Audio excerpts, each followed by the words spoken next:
हा राज ठाकरे मराठा आंदोलनाबाबत जर तुम्हाला उत्तर एकनाथ शिंदे देतील किंवा त्यांनाच जरांगे का विचारा. परत आले हे एकनाथ शिंदे म्हणून मी तेच उत्तर देतो की त्यांना पूर्ण माहिती त्यांनी घेतली पाहिजे होती की हे जे 10% आरक्षण खरं म्हणजे आरक्षण कुणामुळे गेलं त्यांना त्यांनी विचारायला पाहिजे होते प्रश्न.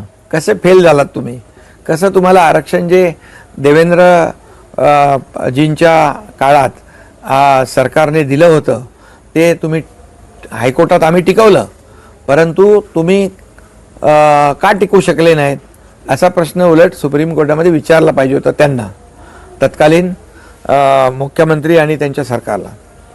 तर परंतु ठीक आहे, म्हणून मी हे जे काही बोलतोय ते काही लोकांना माहीत पडावं म्हणूनच बोलतोय. 10% आरक्षण आम्ही दिलं. कुणबी प्रमाणपत्र जस्टिस शिंदे कमिटी गठीत करून अनेक त्याच्यामध्ये पुरावे शोधून कुणबी नोंदी शोधल्या 1967 पूर्वीच्या, आणि त्यांना कुणबी प्रमाणपत्र मोठ्या प्रमाणावर मिळाली. त्याचाही लाभ मराठा समाज या ठिकाणी घेतोय.